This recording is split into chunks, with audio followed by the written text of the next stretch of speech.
Boys is getting quiet. Go on and get crunk. Head back to Longview, Kelly popping trunk. I ain't even tripping. Riding and I'm sipping. Let me come through, 4-4 steady tipping. On that new lap. Watch the trunk crack. Let me sit sideways, CB running back. Maybe AP, maybe AD. I ain't even tripping cause we some athletes. Messing with Smitty in the summertime. He get pissed if we don't make our time. But we gon' get it, cause we gotta finish. Nebraska Horn Hustlers, man, we diminished. Put them boys little, paint like a skittle. I ain't even tripping, I ain't never double dribble. Cause I'm a player from the Himalaya. Let me sit sideways, man. Maybe back door, maybe fall off. Sipping codeine cause I gotta kill a cough. Let me sit sideways in the big Benz. Oh, you boys, they my brothers, they my friends. All right. Welcome into what is going to be another great episode with my brother Jarrail Jackson. Jarrail, how you feeling, bro? Man, I'm good. How you doing? Man, I'm doing great. Another great victory for our younger brothers, the Sooners. Man, just let me know what you thought about the game, bro. They played good defense. Defense is really good. They flew around, made some plays. I think offense just kind of slugged their way through it. Just one of those games where, it was Baylor. Back in the day, how you get yourself up going to play. I think it may have been a distracted football team. They did have a lot going on during the week. Coaches out, Bob over there coaching. You got one of your coaches in the mix for a head coaching job. So it looked like just a little offense. They didn't push the ball down the field as much as they should have. He wasn't sharp at first. I mean, at halftime to have 99 yards, something was up. 75 yards rushing total. Yeah, I don't know what it is. That guy now the head coach at Baylor, he was at LSU last year, so he did have a pretty good game plan to put the best. But I think they've been playing well. They got one more game, which I'm kind of nervous about this game going to late at night, and just watching Iowa State, man. I'm impressed. Yeah, those guys. So, but it was a win, and you can't complain. They struggled on offense and still got to win. But, Baylor ain't the Baylor they've been the past couple of years. Explosive on offense. I think the biggest thing you can say on defense is we still having trouble covering the deep ball. Those dudes, I couldn't understand why they just didn't keep going deep. Just didn't keep throwing the ball deep because they had success. But I think they plays and they got to win. I was worried about West Virginia until what you said about Iowa State. Iowa State just handled them, man. And for where I worry, Jarrail, is they're not. Iowa State's not slipping. They don't seem like they're slipping on possessions, and on the possessions that they do convert, they take a lot of time, and that throws your offense in a funk. You mentioned we've got a lot going on, so the team's probably gonna have to band together. Want to get your thoughts on let's talk about the coaching staff. When do they interview me and you? Do you want tight ends and me fullbacks? Do you want switch that? What's up? I think the coaching staff. I think they solid. Beamer wasn't there, so kind of was, you kind of had guys, just filling in. So when you're missing a piece of the coaching staff, you kind of got fill-in guys. And so you kind of miss a little beat. You can tell on special teams they was missing that, especially with the first punt. I think they'll keep it, in house, and they'll. I think he'll take his time on it because he got time. It's COVID. It'll be somebody that knows the system, somebody they know. They'll bring in to be a good fit. He just got to – I think he don't make a move right now. You kind of just got to hold on and see who stay on the staff, who don't stay on the staff, because you could get – South Alabama just opened up today, so you could get a couple more coaches that could get pucked off and try to be a head coach. So you kind of got to just sit tight. It'll be some more jobs opening up here in the next week or so. So he just got to – on his staff, I'm pretty sure he got a short list of guys and what he need to do. Some guys on the staff may be looking to move up. Some guys are comfortable, but it's big time for the program now for Beamer to get that head coaching job. Get a head coaching job at South Carolina. That's always big. I know it's been big when Coach Stoops was there because you talk about that first staff. I think he had 4 or 5 head coaches off that first staff. You had Leach, Mangino, Chuck Long, and those guys all got head coaching jobs. So it's always good to have that on your staff. You're doing something good. Talk about that South Carolina gig, man. You got that monster right there. Hey, that's South Carolina. The good thing about it is he's been there. He was there. for 3 years with Steve Spurrier Jr. when they won. I mean, with Steve Spurrier when they won. So he knows how to do it. His name alone is going to help him out, a big deal because of what his dad did and stuff. But that's a monster, though. I mean, you talk about you got Clemson right there, and then you got North Carolina coming to pluck them out, and then now the thing that you really, really got to watch out is you got Coastal Carolina that's coming along too now to get guys to go play on Myrtle Beach. So that's a monster. But a guy like Beamer who's been there before when they won, he got a lot of the old players behind him. He knows how to build the staff to prepare for that monster he got to go after. And you mentioned it. I mean, North Carolina's getting guys. Mac Brown's there. This is why, and I hope the fans understand this, but this is why I don't want to put words in your mouth. But for me, I don't mind being a Jordan school, but North Carolina's the Jordan school. I mean, if they're up and coming and the Tar Heel blue with the Jordan is clean, then I mean, what else are we supposed to do? Not to mention, I don't like the Florida Gators. I grew up a Florida State fan. But their Jordan gear is clean. I mean, if we battling people over Jordan gear, I mean, you know what I'm saying? It's tough. Hey, I just think they really gotta just kind of focus in on using OU brand. This is kind of what everybody got to do and get back to it because Florida they ain't got it rolling now. I was gonna ask you about him. And they got some that Florida gear is clean now. They got it. They got it on the deal. So it's gonna be interesting, especially with the COVID, how innovative can you be in recruiting is what's gonna help. Because them guys can't get out to what, April or something. Guys can't get out till April. Can't get out to April 2021. So you got to be very, very innovative in what you do and who you sign. You got to be careful who you sign and stuff like that. I was just gonna ask you this because and I'll tell you where I was the other day. But do you think coaches will miss on more guys? Do you think they're gonna be slower on more guys? What do you think is gonna happen on that? I think they're going to miss on more guys because guys going to panic and he's going to take guys just because, especially at the JUCO level, you're going to miss on a lot of guys because everybody always need offensive linemen. And if the offensive lineman they can come out in December and be there in January, they're going to take him and you're going to miss on a lot more guys because you're going to get information and you don't know what's going to happen down the road.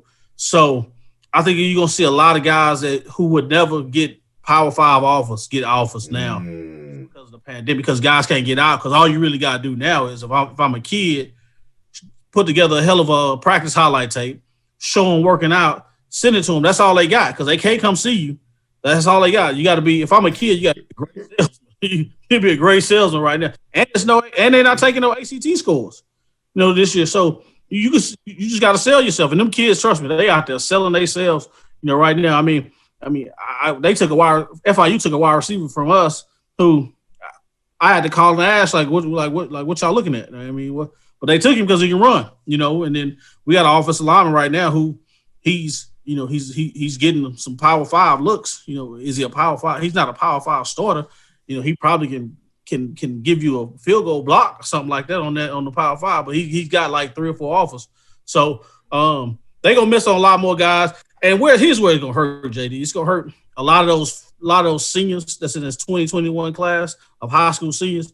It's gonna hurt them because and I don't think everybody understand when this season over, they got to sit down and see who all's coming back on their team because this year didn't count. So if everybody come back, now I'm limited my scholarships and what I can go get. So now it's a bunch of kids out there who just gonna be hanging and they'll play JUCO football or they'll go somewhere else. So it's a mess, man. It's gonna be a mess right now. Man, that's interesting. I shout out to all of them though, man. Hopefully everything goes well. Want to get your thoughts. You mentioned Mullen, man. I think this is the 10th time or something Florida and Alabama have met. Does he have a chance? Is Alabama just gonna try to keep it within 21 just for style, or blow them out? I think Dan got a chance. I mean, he got an offense that's legit. Defensively wise, Coach Grantham will get at it. It's gonna be a good football. They'll get at it, and I don't think it'll be a blowout, but I think Alabama still got a little bit more. I think they got a little bit more offense than what everybody thinking about. I mean, them dudes on offense, they some dogs at receiver. So it'll be a good game, man. It'll be chippy. Dan will be fired up. Those kids will be ready to play. It'll be a good one to watch.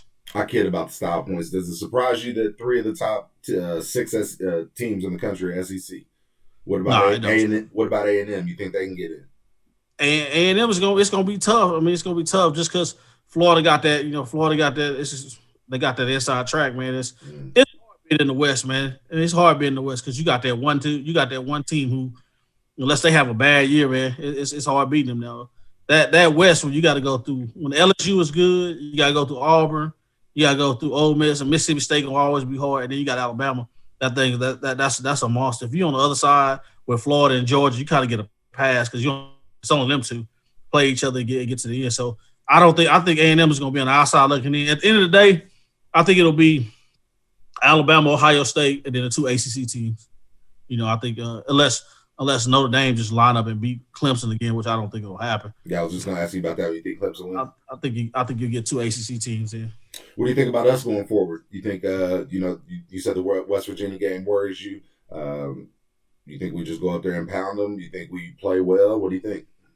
I think the only reason I think West Virginia scared me is because it's the last game of the season. It's cold. You're taking a young group to a cold place. Mm-hmm. If I'm West Virginia, I move to a night game where it's cold as all outdoors. And they play good. They play good defense.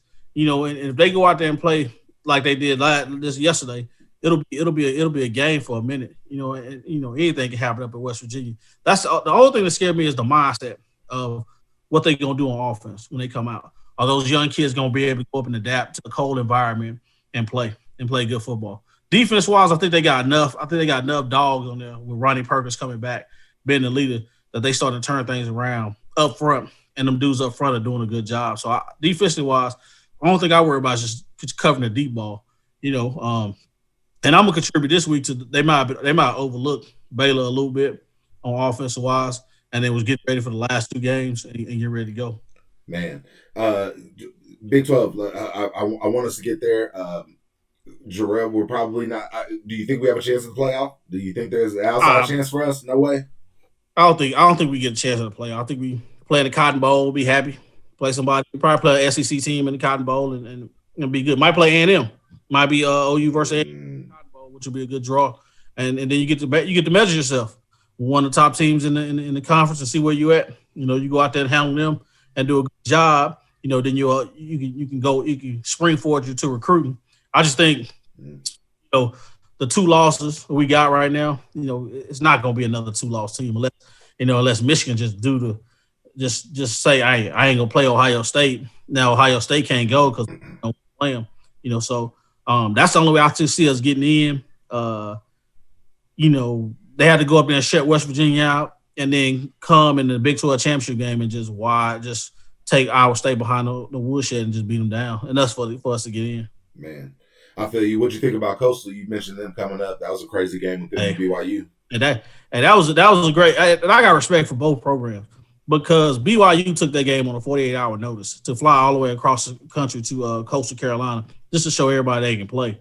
They put their record online with a chance to probably, if they win that, they probably be 5 or 6 in the conference in the standings coming out with a chance to, maybe slide into the playoffs.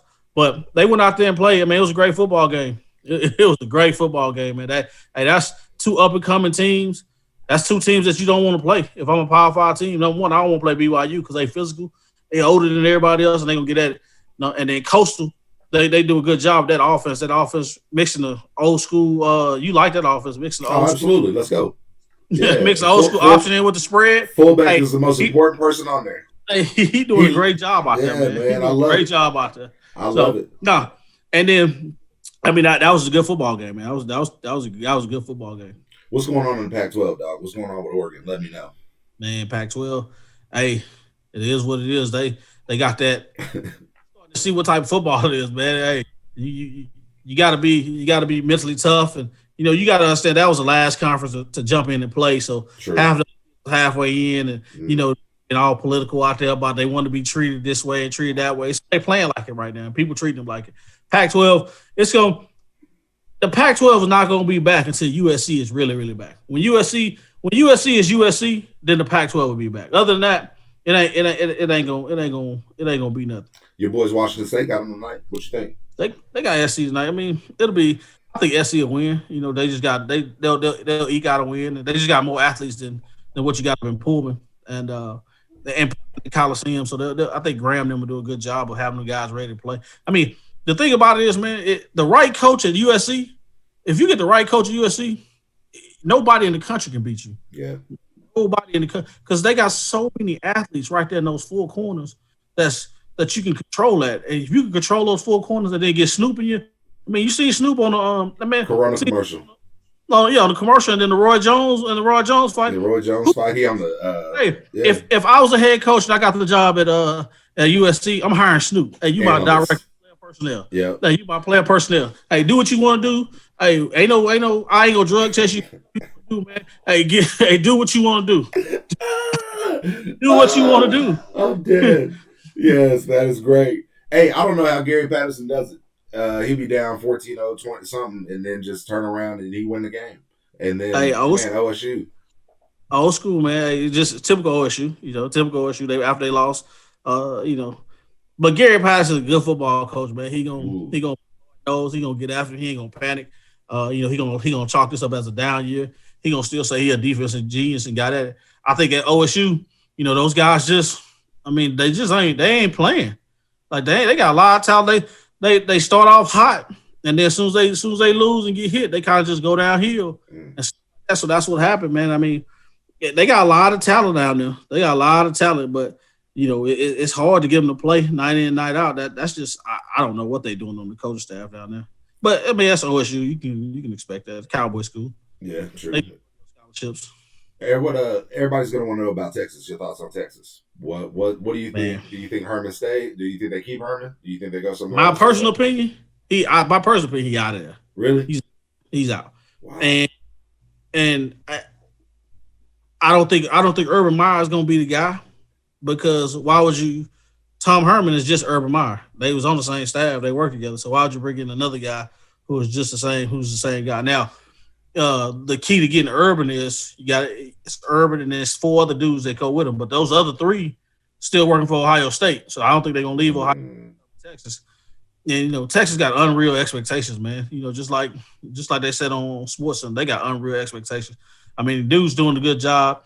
They came out and played the game of their life. I mean, they basically played the game of their life. I mean, scoring 69 points like that, and they was impressive running the football. It makes you go back and think that, well, why you weren't doing this all year long? Why you weren't running the ball downhill and stuff like that? So you second guess stuff. Me personally, I think he's out of there. I think they'll bring in some new blood, try to bring in a young guy, young offensive guy, because that's what's dominating the league right now. You look at Lincoln, young offensive minded guy, with a spread out offense. Iowa State is just a different brand of football. They physical, they use them tight ends, but they still can spread you out a little bit. Texas just been Texas, man. Since he's been there, they've been all talk. They haven't gotten over the hump. So I think they bring somebody else in fresh, a young guy, young coordinator who can get it done down there. What scares me, Jarrail, is looking at, and I don't think that we're OU. We look at national championships. We look at the team that we a lot of times the teams that win the national championships have the most NFL draft picks or the top guys in certain positions. When I look at, and we've talked about it on this show plenty, Texas being the quote unquote spread state it is, but I look at Alabama has 5 receivers damn near in 2 years that go in the first round, or however many in 10 years they do. How did Florida overtake Texas at receiver? And is it that big of a difference between, and I know the answer, between just recently Judy and Devontae Smith and all those guys, and back then Julio and all them other cats? I think, like I said, the SEC can provide kids with an opportunity to get paid and make a lot of money and take care of their family outside of when they get done playing football too. Like I said, Texas became like Oklahoma, start recruiting all over the place, not taking care of their. And Florida and slipped in, got 1 or 2. That's all it takes. You get 1 or 2, and they come in, and you start treating each other well, and they start going out there. Same thing with Alabama. They came in, hit 1 or 2 guys from Texas, and then it's just been a pipeline. I just think, it's usually been a battle between Oklahoma and Texas with the recruiting. I just think both schools have gotten away from their roots and what got them to where they was. And I look at both guys. I look at the receivers, Alabama guy from Texas and Florida guy from Texas, and I look at the receivers we got from Texas and everybody else got from Texas, and they don't even look the same. They don't even play the same. Like, they don't even play the same. And it got to be, I think guys are doing more diligent work in the SEC with guys, you know, as far as like finding guys that's true dogs that's going to get in there, that's going to play and going to get at it. You know, last night, Mims took that shot across the middle. And he was out for like 3-4 plays. Come on, man, get up. That's part of football. That wasn't even a hard shot. He hit you. It wasn't back in the day where they just run through you and just try to knock your chest out. You know, pop up and get back. You know, I think we, you know, we getting the guys that fit our system. That's pretty good. That's you know, the Theo Weiss. But we're not getting the Devontae Smiths, the guys that's home run hitters that's gonna pan out to be the 6'3" physical wide receiver. So I think it goes with the brand of football and the amount of draft picks that those guys are producing down there. And trust me, Billy Gonzalez is a great receiver coach at Florida and a hell of a recruiter. So if he comes sit in your house, him and Dan Mullen, with opportunity, I mean, Billy they had 4 last year get drafted in the league. I mean, he had Percy Harvin and all them guys at Florida before. So you talk about a guy who's known to produce guys in the league. So it's one of those deals where you got to in a recruiting battle, man. Like, you got to go. Don't take the easy 5-star. Go get the hard 5-star. Man, that's real. Wanted to tell you, you asked or talked about earlier where I was, but I went. I watched a little bit of the OU game, but I was actually watching some of the state championship games. I got there late, right as Jinx. I mean, does it sound familiar? Jinx wins 6A, Bixby wins small 6A. Right. I mean, you heard that before? I heard it before. I saw some of it on film. It's crazy how the total area of football and the Oklahoma City area of football is just so big of a difference. Like, it almost looked like SEC and Pac-12, SEC and Big 12 football. It almost looked like that when they came up there to play. I mean, it was no comparison. You know, Santa Fe didn't look like they looked like a good team. Jinx looked like this is supposed to be Jinx down year. Jinx came in and got at it. So I just think, you know, I can't understand like how it's so big of a difference of football. But you know, that was great football out there. It was packed. I can tell you personally, you know, I coached my son's little league team, dog, and there's a league, and one of the teams that was out there was Choctaw. Choctaw had an OU commit. Great game between them and Bigsby went scoreless in the second half. So it was a pretty good game by them. But you know, having there's a little league that has kind of combined Tulsa and Oklahoma City and Jarrail. Just in our sixth grade this year, I would say if we had 28 teams, 7 of them were from this side of the town, 21 were from Tulsa area.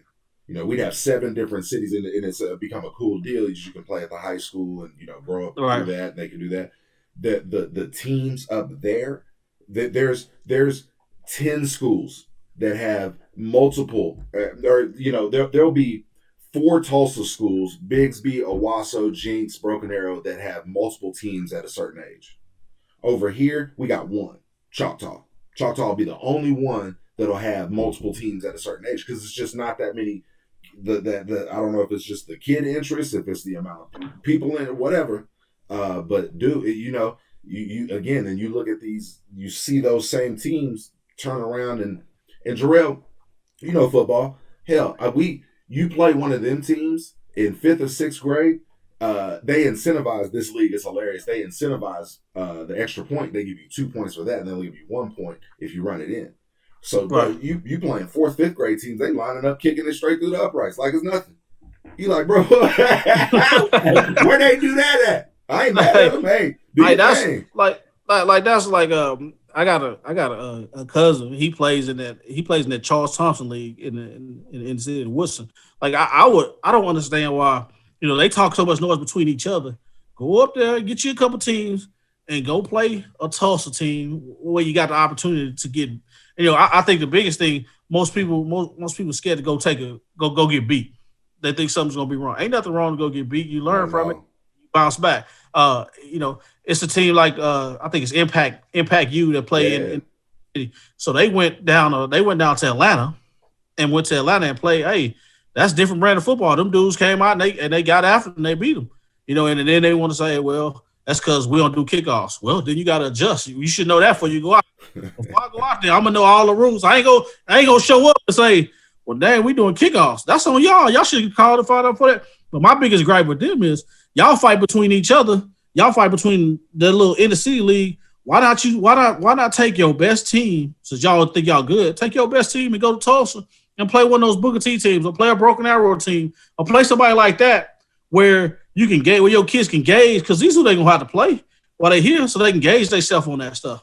Major respect to CT, my dude. Shout out to him. Oh, CT do a great job. Yeah, the league I was referencing, and then you don't have to, and I don't mind it, but I get it just for the safety. They do the weight limits.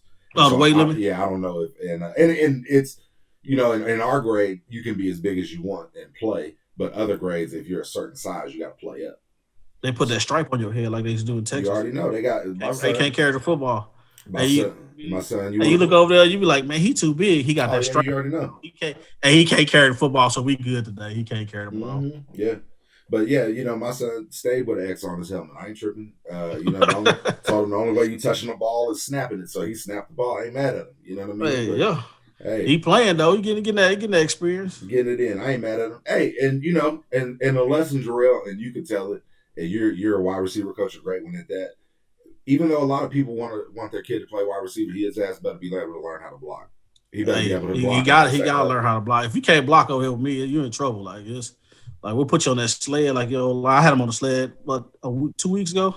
Like they was old linemen out there driving that thing, pushing down the field. Because that's the biggest thing, man. You got to be able to block, man. You got to be able to help block. Just because of the offense you do, just because we do throw it, you got to be able to block for your teammates and stuff like that. So, but a lot of people, and you can comment on a personal experience, but I mean, a lot of people, it sounds funny, but so many people want to go D1 until you do go D1 and get pushed down. And I mean, your first play, you got a 21-year-old over there in front of you, and Teddy Lehman just throws you down, or somebody just press covers you. You put your best move on them, and they just one-handed push you down.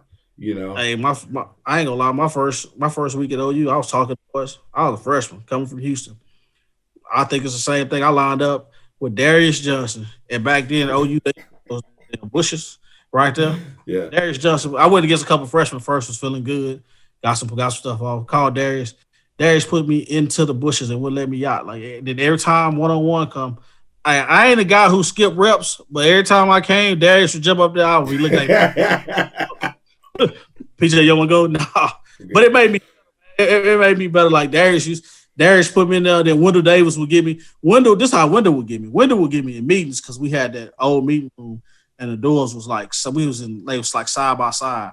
So Wendell knew I wasn't paying attention. So Wendell would just call my name, get me in trouble. I get kicked out of meetings every day messing with Wendell just because he would do some stupid stuff. But that's being young. But man, hey, yeah, when everybody want to get D1 until you get up there. I tell them all this. Y'all want to be D1 until you get there and you understand what D1 is all about. Like D1 ain't for everybody. When you get there, you got to make sure your mindset is good because you're going against everybody that's in the country. There's going to be times when you just ain't feeling it, but you can't. Being in JUCO, some of them dudes got the wrong perspective. Like, hey, we just gonna show up. Hey, man, if you show up and you don't know your plays, and you pretty much done. So you got to get kids as much info as possible. Especially this year. Like this year, you try to help kids out as much as possible because it's gonna be some sad faces, and it's gonna one of those dudes got to be able to pick them up. Man. No, that's real. And, we're around kids all the time, but I mean, it's a different grind. The thing that I tell the kids is the grind is the grind. Everybody has this dream of going big time D1, and especially around here, we have OU, OSU, a large gap between them. Not so much a large gap, but a gap between them and Tulsa. And right. Then there's a huge gap between Tulsa and D2 where a lot of kids around here, like you mentioned, Jarrail, there's no small D1. There's the JUCO is 3 hours away. There's a lot of obstacles that they can't see the kids. So there's so many obstacles that you have to be able to prove that you're ready for that grind. And I think so many kids, unfortunately, when you talked about it, Jarrail, I would be a YouTube star, but you got to be the YouTube star the right way. It should be, if you're a wide receiver, it should be showing dominant blocks, dominant hits. Oh, by the way, I can catch. It should be special teams, every position or whatever position I played on there. It should be defense if I played on there in the playoffs, whatever. But there's got to be a better formula than just a one-hand catch, than just one to do a few ladder drills and think that that's good. Hey, if I'm a kid, man, I'm dropping a big tape, a highlight tape every week. Just like you can count on Buki getting a personal foul. I'm dropping the highlight tape every week into every coach's DM because they can't come see you. They can't come see you. Like this is the biggest catfish season you can ever have. If I'm a receiver, if I'm a any college, if I'm a prospect, because they can't come see you. It's all about what you put on film and send to them. And then just like I got like a street with Tyrone Howell that played for us at UCO. He left and went to Hutch.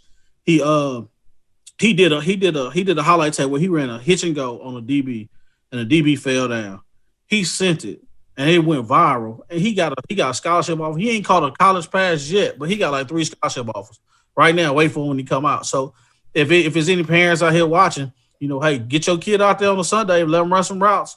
Put together his best highlight tape and just every week, just kind of mix it up with different routes that they're doing, and send it out to just because every college coach is on Twitter. Hit them on the DM or put their highlight tape on DM and just hit them with the follow coach and this or that. I mean, they'll watch it, they'll see what's going on. Man, if my son really wanted it, I'd put his ass through a real practice. You see, hey, listen, I cut my son. I cut my son. He out of there? Hey, I cut him. We had an exit interview. He just kind of looked crazy. Hey, you might find something else to do. I'm gonna send you to the Army. You didn't renegotiate his contract? Nah, he ain't talking to me right now. I had to cut him. Hey, that happens. Hey, business. I still love him. It's business. It's blood. Hey, but, man, do you have any intel on the naked pictures that you allege Buki has on the coaches? Man, I don't know. I'm still working on that, man. I'm still working on it because all of a sudden, here's the crazy thing. All of a sudden, Bob goes and works over with the defense, and now he ain't playing this week. He ain't playing this week. Hey. Hey, who knows? Hey, Bob ain't about what is this? You kidding me? Are you kidding me? Are you kidding me? Hey, all of a sudden he go work over there for 2 or 3 days. Hey, they sent out a press release. Hey, Buki ain't playing this week. So I bet so he back playing. Hey, I'm just. You want me here? This has to happen. Okay. Yeah. Okay. Hey, if I'm going to work in the secondary, you gotta go. He can come back next week. But no, I think I like the kid, man. I think the kid just got some stuff to work on. I think he does have naked pictures on. Probably coach staff over there. But I think he knows it, so he just goes out there and plays like he knows it. But I think at some point, man, they gotta hold him accountable and just be and not worry about the pictures coming out on. Yeah. Let me ask you this, real talk though. Do you think it matters? Let me ask you this way. We recruit a lot of players from a lot of different from a lot of different states, right? Does players being from a certain place, so say like I'm a kid from California, right, or somewhere close to the West Coast. Does me being a defender coming in on a visit, is it important to have a guy like Buki or somebody else from Florida? Is it important to have a guy like that can host them, that also plays, that can say, hey, you should come here because I'm playing here? And I mean, can that be a factor? Or am I looking too much into it? You always got to have, like, always try to, wherever you recruit at, if it's a kid coming from LA and you got a kid from LA, you got to try to match them up. So feel, but again though, you recruiting across the country, so you should be able to get the best of the best, and it shouldn't matter who you line them up with when they get there. Yeah, theoretically, you want to put them with somebody from their own area, from their own state and stuff like that, because they can relate to each other. But if you keep them here just because of recruiting, then you wasting a scholarship. I think he is a smart player, but how much is he helping us? To win football games. But again, what you said, yep, you do try to keep guys around from the same area, so another guy coming in, you make him feel comfortable. But hey, you got Joe Mixon from California, and stuff like that. So you just got to. And then sometimes it's just putting your best guy, who's your best recruiter on the team with the players, and just kind of overcome the not having guys on the team from California and stuff like that. But when you sit down, when I was on the recruiting side, when we sat down I always try to pair guys up who was in the same area. So yeah, he could be a reason he here because they do recruit California, LA. He could be do a good job for those guys because he probably know all those guys in LA when they come in. So that is a good recruiting tool to have, on the team. But still, the same way you got to go out and just you got to I wouldn't put him with one of my top safeties. I'll probably put somebody else that I trust a little bit more on the football field, football aspect wise, because put him with somebody that come from LA and they see him getting away with murder doing the personal files and he's still playing. So I'm being without cup, no problem. I'm in here. So but no, to answer your question, you do try to pair guys up from the same area, because I did it when I was at UCO. A Carl Albert guy come, we put him with a Carl Albert guy, Millwood guy come, I made what I'm saying? I made a mistake and put the Millwood guy with a Douglas guy. Can't do that. I didn't know they ain't like each other like that. Like I thought it was on the field, but that was the field. So, it helped us at Washington State. We had a kid come from Alabama. We just happened to have a kid from Georgia on the team. So they kind of had that Southern ties, and he ended up coming. So yeah, it does help to have a kid from the same area. Yeah, no, you mentioned it. Just being from Carl Albert, hey, we doing it. We right back there again, Jarrail. We back. Y'all a machine. Y'all a machine, man. We trying to be. Hey, so proud. Y'all a machine, man. Y'all keeps it rolling. Like 5A. Y'all the kings of 5A. You know what I'm proud of stuff, and some of them. I mean, man, it's people that put their kids back there, man. Jay Hunt's son, it's Bazell's son. That's the biggest thing. Because I'm gonna tell you right now, I was our high school came open in Houston, and everybody wants to. Well, Yates used to be this, Yates used to be that, Yates used to be good. Okay. So what school your son go to? Hightower. Okay, so that's 45 minutes from you. Where you stay at? Third Ward. So you still stay right there across the street from Yates, but your son go 45 minutes from here. Okay, then you ask somebody else where your son go. Well, he go to Manville. That's an hour. So where you stay at, you throw a rock. But you guys do a good job of putting the alumni keeping their kids back in the same. And that's been big. You go to Texas with Dallas Carter and Yates, that comes open, traditional powerhouses, but then they want to complain about it, but your kids ain't your kids going to other schools, but you want to complain about why we can't get to the top. So, I respect y'all guys because, like I said, Jay Hunt and all those guys keep coming to Bazell's. They keep going. They keep them all in there. Y'all keep winning. You understand the tradition. So it's not like that. Like they came to me about being the head coach of Yates, and I'm like, where your kids go to school at? Well, all right, so are you gonna transfer your kids back over to Yates? No. So no, I'm not coming. Like I'm not coming because you guys not finna be y'all ain't finna be on me when y'all kids go with. Yeah. Then you be mad when I just cut y'all off. Like y'all don't want to hear it, man, because you talk about your alumni, but you over here on Friday nights, you watching your son play. So I respect what Carl Albert do. Y'all keep it. Same thing with Booker T, man. Those guys are real. They keep going to the same place. I mean, it was funny, man. I wouldn't watch Yates play, and they played Lamar, and Lamar bust over there. They JV bust over there. When the game was over, only 3 kids got back on the bus to go back to the school. Everybody else stay in the area. So it's just a matter of just like I said, how y'all wise. Y'all guys keep it in the deal. Same thing, Booker T. Same thing with Jinx and Union. That's one thing about Oklahoma football. Y'all kind of keep it all together. That makes it. That's real. That's a great point you put.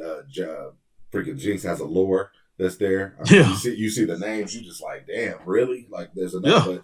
But the Bigsby's doing the same thing. That little Presley kid, I saw a little Presley on the back of one of the little kids' jerseys. The biggest thing that you can see, them Lockett brothers that all went to the book. I mean that's impressive, man. That's impressive, and that's taking care of your home. That's the same thing like in recruiting at Oklahoma. Like, shoot, just take care of your home. Hit your schools that's been good for you. Hit them home schools because understand they're gonna play a little bit different. Yep, they may not be the flashy 5 stars that you got, but they're gonna play a little bit different because it means a little bit more to them about playing with the Sooners on their chest. And that's the deal I get with. Sometimes recruiting kids from out of state, from Florida, from California, from Virginia, they don't understand the tradition. You recruit a kid from Texas. He understands what Oklahoma is. He understands what Oklahoma football is about. So they're going to play a little bit different when they come here. When the kid comes from California, he probably was a USC fan coming up. Right. Kid from Florida State fan coming up. So now when they get here, they got to learn the tradition, and are they really going to really buy into the tradition as hard as they should be? The best players from here has always been guys from Texas, Oklahoma. They understood what was going on. Outside of Josh Heupel, coming from South Dakota, but they ain't got no out there, so it don't really matter. Nothing. So, but a lot of it is a lot of guys that are well respected, like me, you, and DeMar Parkers, and all those guys. They all understood what Oklahoma tradition. Like, it wasn't nothing that we had to learn. We knew about it when we came here. So, I think that's the biggest thing, that if they want to get back to being a true powerhouse, they got to get back and take care of their own. You look at Alabama, they take care of their home, and then they may get one or two from your state that you have. So, but I like what I see out there right now as far as like energy wise on defense. Defense, you like what you see. Offensively wise, those guys got to pick it up. Now, you mentioned Alabama's roster. I do a little roster breakdown, and I counted how many players on their roster. They have 48 players from Alabama, from their home state. They have 16 from Florida, 11 from Louisiana, 10 from Georgia, 10 from Texas. Hey, SEC states. They got a bunch of SEC states, and then they went and got Texas now, SEC state now with A&M. So they take care of SEC places where football is important. Shoot, any place they go to in the playoffs start, they go in full capacity. I mean, in football, they ain't care about no coronavirus. We was in Texas, them dudes first round playoffs, like, hey, we going full capacity.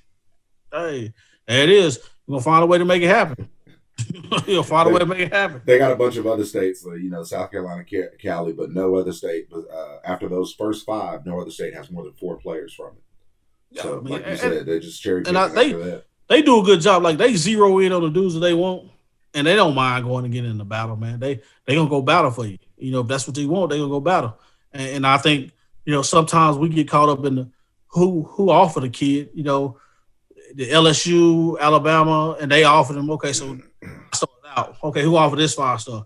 Well, he got Pac-12, he got Arizona, he got Oregon. Let's go jump on him. So now you're getting a different brand of football from that guy. And so, SEC, you get when he got SEC offers. I mean, he played the SEC football. So if you want to be the SEC team, just jump on the SEC recruit and get that in battle with them. Real. No, that's real. And, then again, the other deal is we just got to build up our home state, man. We got to get Oklahoma football better. We got to we got to get more linemen around here. We got to get more linemen. Man, you got the two kids the kid from Owasso starting at Ohio State, and then the kid from Booker T starting in Michigan. I mean, those two guys that could have helped your secondary a whole lot. Help your secondary a whole lot. They young, they big physical guys that can run. You got the kid Evan Fields out of Arizona State playing well. That's a kid that can help your secondary. That could help your secondary a lot. You got the receiver up at Ames from Jones. He could help you. He could help your. He big. He big. He run. He's physical. He could help your receiving core too. So I think some of it is you just can't be scared. You got to take a chance on the kid, man. If you understand where he's coming from and what he playing by, go get the fight.